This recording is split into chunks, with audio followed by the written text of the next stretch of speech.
குமரி கிழக்கு மாவட்ட திமுக அலுவலகத்தில் முதலமைச்சர் ஸ்டாலினின் மருமகன் சபரீசன் தேர்தல் நிலவரங்கள் குறித்து ஆலோசனை மேற்கொண்டார். கடந்த முறை கன்னியாகுமரி மற்றும் நாகர்கோவில் ஆகிய 2 சட்டமன்ற தொகுதிகளிலும் தோல்வியடைந்த நிலையில் இந்த முறை வெற்றி பெற வைக்க வேண்டும் என அவர் வியூகம் வகுத்துள்ளதாக கூறப்படுகிறது. இந்நிலையில் தேர்தல் பணிகள் குறித்து கன்னியாகுமரி வேட்பாளர் மகேஷ் மற்றும் நாகர்கோவில் வேட்பாளர் ஆஸ்டின் ஆகியோரோடு சபரீசன் ஆலோசனை மேற்கொண்டார்.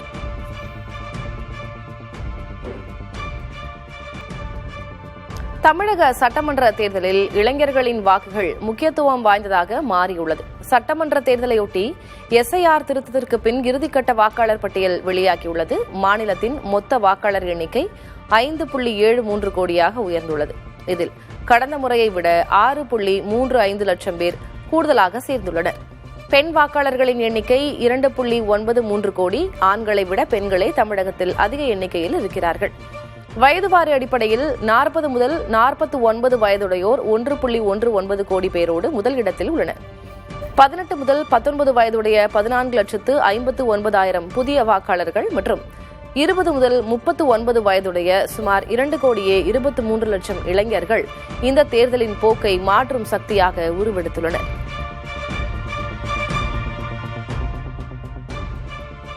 சென்னை மாவட்டத்தில் உள்ள 16 சட்டமன்ற தொகுதிகளுக்கான திருத்தப்பட்ட வாக்காளர் பட்டியல் விவரங்கள் வெளியாகியுள்ளன. இதன்படி சென்னையில் மொத்தம் 28,93,505 வாக்காளர்கள் இருக்கிறார்கள். இதில் ஆண்களை விட பெண் வாக்காளர்களே அதிகமாவர். பெண் வாக்காளர்கள் 14.96 லட்சம் பேரும், ஆண் வாக்காளர்கள் 13.95 லட்சம் பேரும், மூன்றாம் பாலினத்தவர் 868 பேரும் உள்ளனர். கடந்த 2 மாதங்களில் மட்டும் புதிதாக 62,569 பேர் வாக்காளர் பட்டியலில் இணைந்துள்ளது குறிப்பிடத்தக்கது.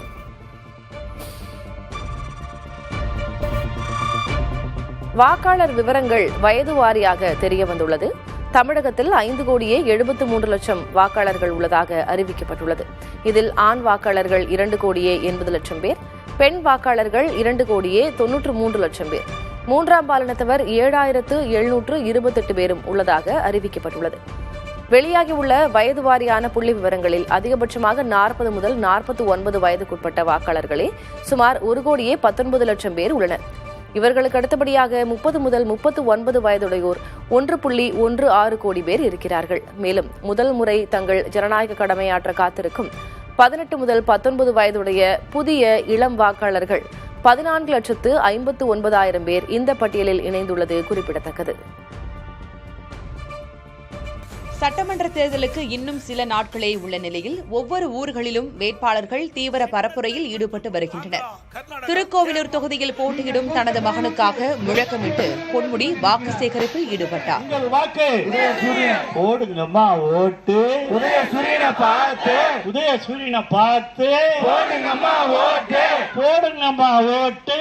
சென்னை பூந்தமல்லி சட்டமன்ற தொகுதிக்குட்பட்ட செவ்வாப்பேட்டையில் அமமுக வேட்பாளர் ஏழுமலையை ஆதரித்து டிடிவி தினகரன் பரப்புரை செய்தார்.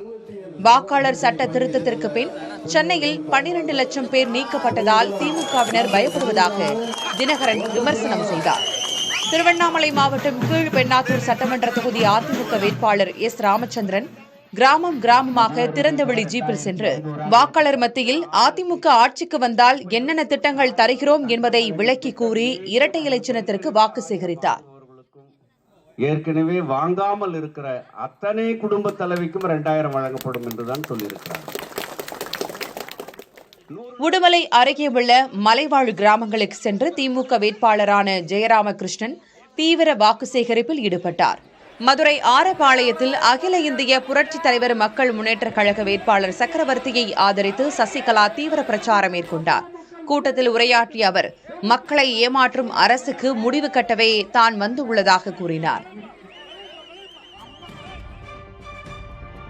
வெற்றி பெறுவதற்கு வாய்ப்பில்லை என்பதால் தான் அண்ணாமலை சட்டமன்ற தேர்தலில் போட்டியிடவில்லை என திமுக எம்பி கனிமொழி விமர்சித்துள்ளார்.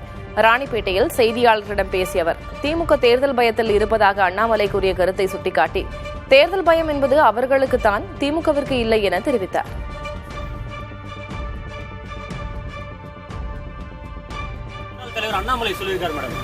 தேர்தலில் வெற்றி பெறுவதற்கு வாய்ப்பில்லை அப்படின்னு அவர் தேர்தலையே நிக்கல. அதனால திமுக தெளிவா நம்பிக்கையோடு நிச்சயமாக வெற்றி எங்களுக்கு தான் என்ற நம்பிக்கையோடு இருக்கிறோம். அவங்களுக்கு தான் தேர்தல் பயம் ரொம்ப இருக்கு.